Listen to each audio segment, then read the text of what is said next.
Listen, you know what OnlyFans is usually for, but lately there's been more and more artists popping up on the platform. Yes, some of them are there to sell explicit content, but others see it as a way to push their brand. Today on the podcast, the relationship between artists and OnlyFans.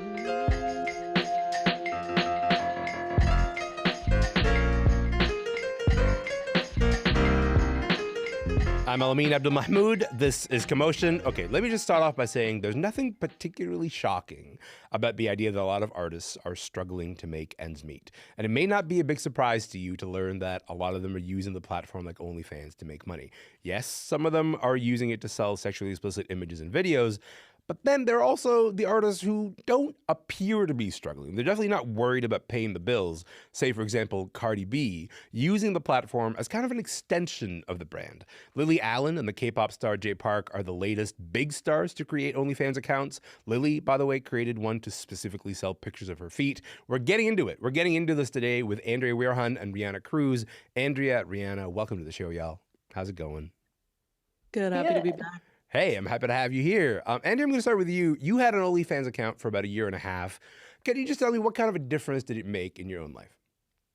Well, I'll say that my OnlyFans account started with a revelation that I was posting far too many high quality thirst traps on Instagram for free in this economy.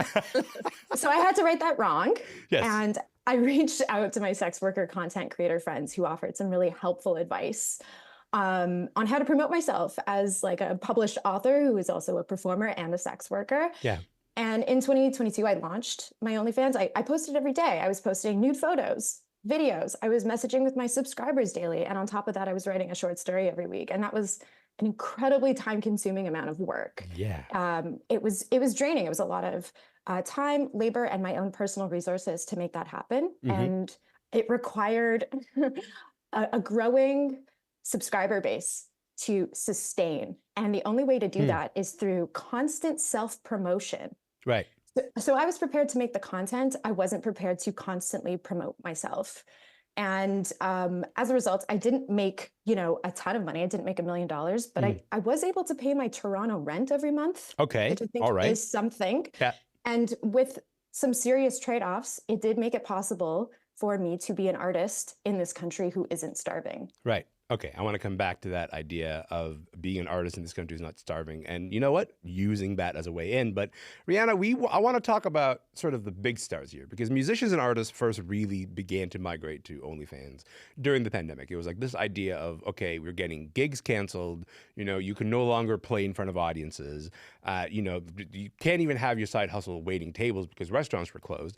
But now it kind of seems like a pretty common way to earn extra cash or attention for artists who actually are doing okay. What's your sense of this, Rihanna? I think it's extremely hard as an artist today to make money, and I know you just mentioned that, right? Like shows are getting canceled. Yeah. And I think, often we as fans kind of overestimate the amount of money artists are making, number one.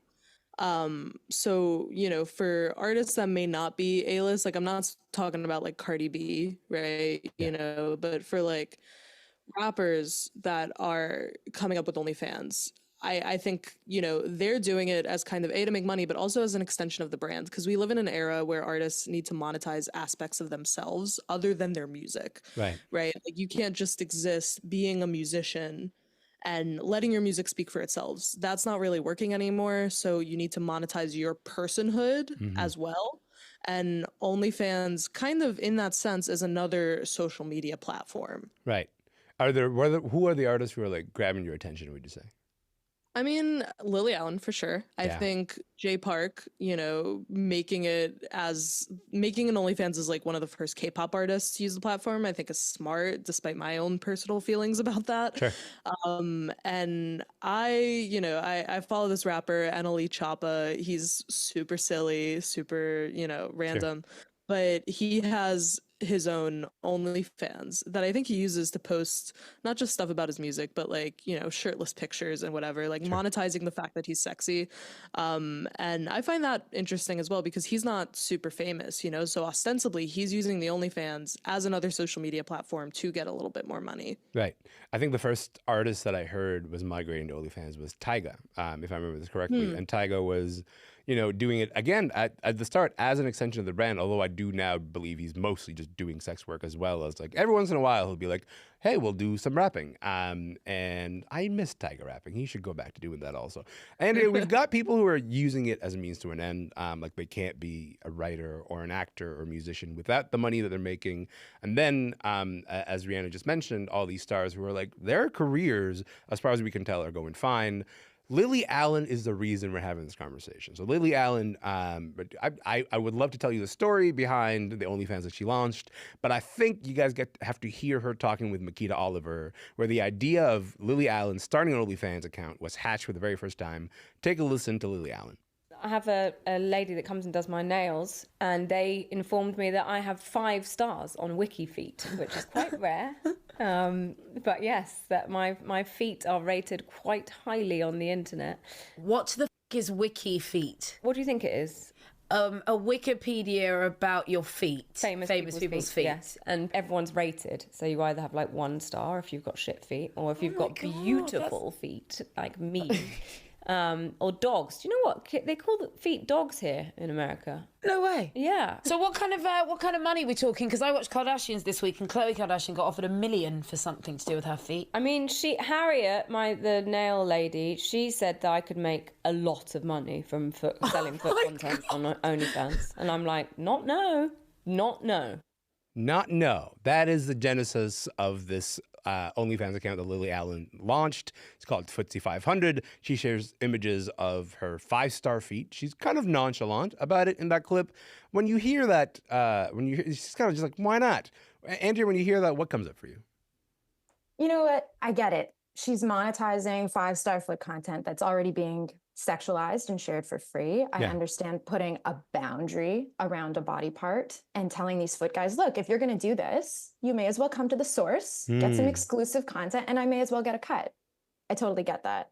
Yeah. However, she's also a privileged celebrity who can afford to dip her toes into the sex industry. Andrea, it's too early for puns, my dude. But okay, continue. All right, go ahead. It's never too early for puns. She can do that, for funsies, right? Yeah. Without experiencing any of the violence and stigma, discrimination and criminalization that sex workers have to face in our lives. And nor is she doing anything to address or challenge those conditions that negatively impact us. She gets to dip in, dip out, have her fun. Well, most of us continue to suffer. I was hearing her, she went back on that podcast this morning, and she talked about how empowering she's found this experience so far. Just like the first weekend, she said she's got a lot of attention. But also I heard her say something that really caught my attention, which is to say that when she was younger, her image was sexualized without her permission. And now she gets to sort of be a bit more in control of this thing. So it's kind of allowed her a journey of transformation, if you will. Does that surprise you that she's kind of found empowerment in doing this, Andrea? No, that doesn't surprise me. I think putting a financial boundary around your body and charging access or charging for access and charging time to people. I mean, it absolutely changes a person's life to be able to say, actually, no. And oh my God, I've been doing this for free my entire life. This is, it's a game changer. So I understand why it would be empowering for her. Rihanna, I want to pivot to Jay Park because we've talked, you've mentioned Jay Park. He's the first K-pop star that I know of who's kind of attempted to do this. What's his motivation? What's Jay Park's motivation here?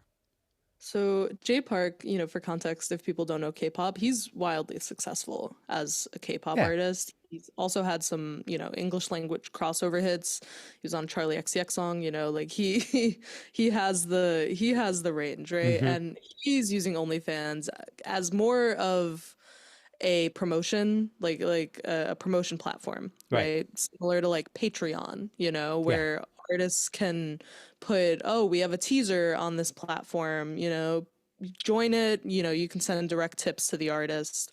That was being used by Jay Park to promote his new single.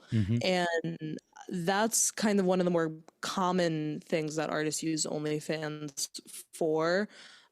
Like I believe that's what Cardi B was using it for at a moment in time, to promote her work. Other artists use it to promote their work, and it kind of shifts OnlyFans away from being a website for sex work into a website for content creation. Sure. You know, and that could be harmful to the people that do use it for sex work. Well, I was going to say that, like, Andrea, there is a history here. There's a history at work when these celebrities try to hop onto a platform like OnlyFans, because OnlyFans did go through a period of time and they were like, actually, we don't want the sex workers. Like, we know that we built our name on the sex workers, but what we really want is this sort of premium relationship with celebrities. And so, and of course, like, sex workers sort of like rose up and said, actually, no, we literally built this entire platform. What do you mean you're going to kick us out of this place? I want to go back to something that you said earlier about this idea that celebrities can sort of feel like they're tourists in a sense in a landscape that sex workers built, that in a universe that sex workers built. What's at stake for sex workers? People who are, you know, this is the full-time thing that they do. You know, it feels like there's a detriment to them when celebrities are just kind of like are tourists in that space. What's at stake for sex workers as it becomes more and more common for musicians and artists to hop on the platform? Yeah, I think it's important for us to remember that sex workers do sex work for one reason and one reason only, and that's for the money. Yeah. Right? We don't do it for fun. We don't do it to like extend our brands. We do it to survive a capitalist hellscape. And it is a job that comes with enormous risks to our safety, our reputations, our future career prospects. But also, it's a job that provides a flexibility of time, labor, and compensation that is frankly unmatched in the job market, which is why it continues to be appealing to artists as a side gig to be able to afford being an artist. Yeah. So for many sex workers, platforms like OnlyFans are the difference between being housed or being unhoused. They're the difference between being fed or being hungry. So when civilians and celebrities engage in sex work for a laugh or to tarnish squeaky clean reputations, they become forces of gentrification in our industry, and it negatively impacts the people who don't get to do sex work as a choice or just as a side hustle. The idea of gentrification is a really striking image, I think, because you can sort of immediately understand the parallel of, hey, this neighborhood already had a character. It already had people that loved it. And then you're sort of moving here as something that's like, oh, this seems like the fun, trendy thing to do. You do hear that a little bit in the Lily Allen clip from today, like that, you know, when she's talking about how, oh, this is like a fun thing for me to do. This is just a fun thing for me to sort of briefly dip my toe. Oh, no, I'm doing the pun that you did, Andrea. I'm not happy about it at all.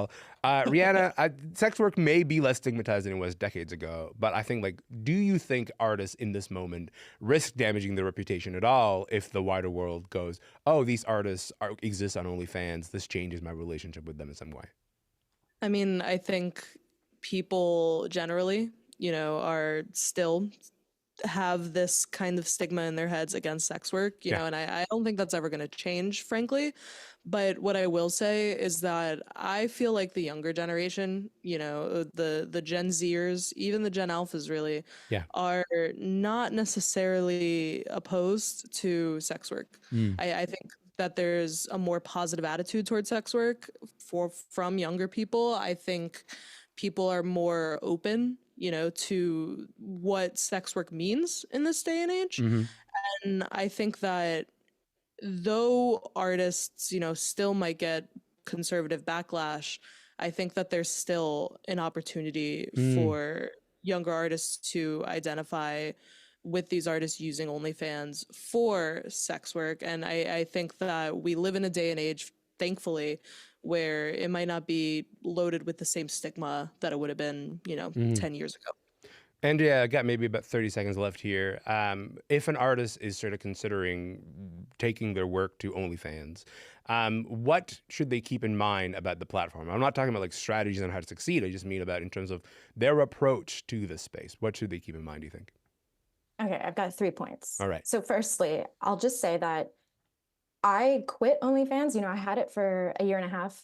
I quit because of investigative journalism that came out of the Lever, that the owner of OnlyFans, Leonid Radvinsky, donated $11 million to AIPAC after October 7th. And so there is an active boycott of OnlyFans going on right now, with a lot of content creators having left the platform. And so I would say, number one, do your research.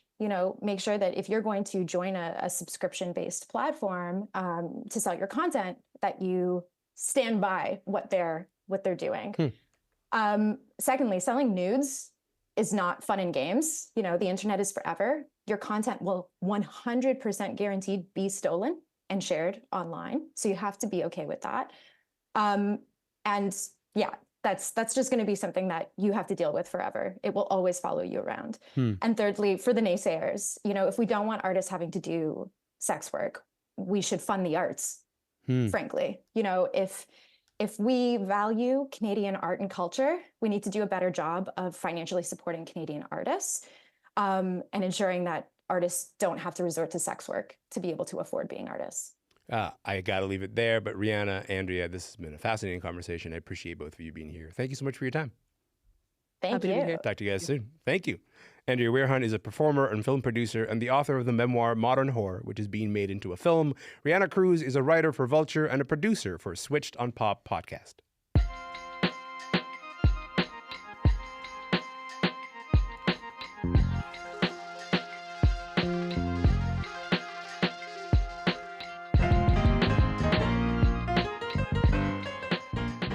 I'm Elamin Abdelmahmoud, and you are listening to Commotion. Look, if you're listening on a podcast app, can you just take a moment to give us a follow? We would really appreciate it. Also, we're on Instagram. We are at Commotion CBC. Look, we cover a lot of things on the show, but a wedding normally wouldn't be on our radar. Except what's taking place this weekend in Mumbai is not your average wedding. Anand Ambani, the son of the richest man in Asia, is getting married. And to just give you a sense of what this wedding will be like, there was a wedding event a few months ago, and they got Rihanna to come out of retirement. They reportedly paid her around $8 million to do so. And then last weekend, Justin Bieber flew into Mumbai to perform at another pre-wedding bash. That is not even the wedding, and Justin Bieber was performing. To talk about all of this and what can be expected from the main event, Aparita Bandari is here. Aparita, welcome to the show, friend. Hi, Elamin. Is it too late to say I'm sorry It's for this? I am always open to Justin Bieber references at any and all moments. Thanks for being here. Look, when I hear that Rihanna came out of retirement, my ears perk up because that's not a normal thing that happens. And honestly, when I hear that, I go, "Oh, that must have been the wedding." Like that's got to be the main That's event what of your everybody whole. thought. And it turns out, no, this was a pre-wedding event months before the wedding. Can you just remind us what happened back in March? So back in March, all of us were on Instagram were suddenly flooded with, these kind of shots of Rihanna coming, all of this stuff going on in this place called Jamnagar in India, which people had previously never heard about, I don't think. Sure. Yeah.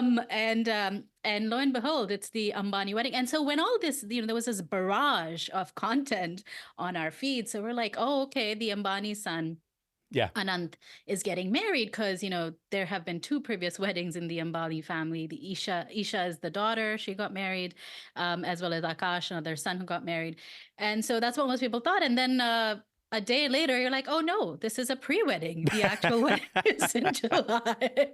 And all of us did that. We all had that whiplash reaction of, what? Yeah, Because, when Rihanna's performing, you think that's the thing. I would also, yeah, it's exactly what I would expect. Like people like Mark Zuckerberg and Bill Gates attend this Yes. thing. I mean, we should say that when you mentioned the other weddings, one had Beyonce and the other one had Coldplay. So it's not like Yes. those weddings were low-key affairs. But do you No. want to tell us about the happy couple? Let's talk about Radhika and Anand. Anand is the son of the richest man in Asia. Who are the Ambanis and how can they do this? So the Ambanis are these, well, in India, we'd call them industrialists, So Okay. we have the Tatas and Birlas as the old money, and the Ambanis is a relatively new money, started out by the patriarch Dhirubhai Ambani in the 60s. So he was known as the polyester prince back in the day. Now the Ambani it's a huge conglomerate. So Dhirubhai Ambani eventually passed away, passing on his riches to his two sons, Mukesh and Anil, who have a rift. So you have the Reliance Industries with Mukesh and, Jio and stuff with Anil Telecom. So you think about everything, it's kind of like the Walmart of India, petrochemicals, everyday sort of things, the Ambanis have their hands in it. So they're Yeah. literally a part of your life in more ways than one. And as you said, richest man in Asia, Yeah. lives in this huge house in Mumbai, Antilia, multi-billion-dollar kind of a home. So yeah, that's the sort of thing that we're talking about. I don't know what multi-billion-dollar kind of home means. Like I hear that and go like, I don't. That's what do you mean by that? But that's a conversation for another day. 27 floors inspired by the Atlantis. Okay, You know, so that is the most outrageous thing I've ever heard. But this is what we're getting at, right? Like we're talking about extreme levels of wealth being sort of flashed about at every aspect of this wedding. What has been the reaction to all of this flexing of this wealth? it's mixed. I mean, on the one hand, you have this kind of, there has been a whole sense of India pride, right? So, and this sort of soft power, this ability to be able to have Rihanna come perform, Zuckerberg attending in uncomfortable looking Sherwani, very, very encrusted, very tight, very fitting. Bill Gates and his rumored girlfriend also there. So I mean, it's that kind of that sort of soft power, that sort of flexing of look at us, we can do this kind of a thing when you're able to construct an entire city. Like, Jamnagar is like this.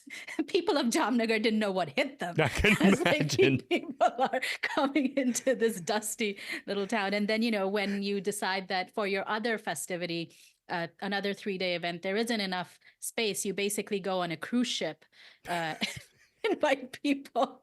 You've got Backstreet Boys and Katy Perry, performing on this cruise ship. I mean, so that's kind of the thing.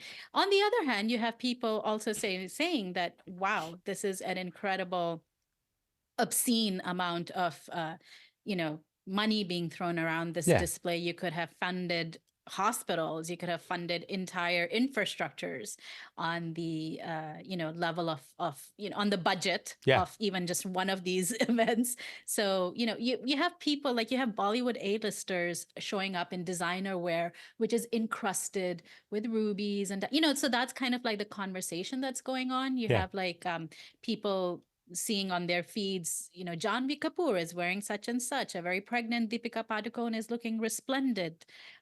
So yeah, that's the kind of scale we're talking about. So it's clear to have mixed reactions. I'm the idea of this event even having a budget is overwhelming. I mean, like this is what's called cartoonish wealth, right? Like this is what. If someone were to be like, Elamine, if you had unlimited money, what would you do? I'd be like, well, I'd throw a cruise and then Backstreet Boys and Katy Perry would perform on it. Like that's the level of fictional sort of imaginary. Fireworks, Elamine, it'd be fireworks. All right, with these puns apart, but also I appreciate them. The scale of this feels like the Grammys or the Oscars. How much of this event will be covered like that, do you think? So there's not going to be a live stream into their thing. But the thing is, the Ambanis are so curated. Oh my goodness, it's not even funny. Everything is content. So anything that is happening so the wedding is taking place at their residence and at a convention center that can hold, I think it's like 16,000 people or something. Sure. Yeah, of course. All of this is carefully choreographed and is being supplied into various feeds. So I've been watching like news sources. I've been watching it. Mind you, I'm not seeking this out. This is coming at me. This is just coming through the algorithms, into my various feeds. So there is a sense of being there, being a part of it, because as all these celebrities are also attending, they're also got their various lives on or whatnot. Influencers are there, so there's no escaping this wedding in a way, if you will. So yeah, even though a live stream isn't there, in a way it is beaming right into our own living rooms, and we have that lovely case of Schadenfreude. No, I mean, like, listen, I'm experiencing it the same way that you are, right? Like, which is to say that I just open my feed and I see Justin Bieber performing at a private function, and I say, I don't know how we got here, but I'm fascinated and I want to learn more. That's how this event got on my radar in the first place. Right. The Rihanna concert and the Justin Bieber concert. Listen, if I had the money, Aparta, I would throw us a Justin Bieber concert, but we don't have that. Excellent. We don't have that money, nor do we have the time. We got to leave it there. Aparta Bandari, you're the best, man. Thanks so much for being here. Thanks, Alameen. Of course, Aparna Bhandari is a culture writer in Toronto. And that is it for the show today. My name is Alameen Abdul-Mahmoud.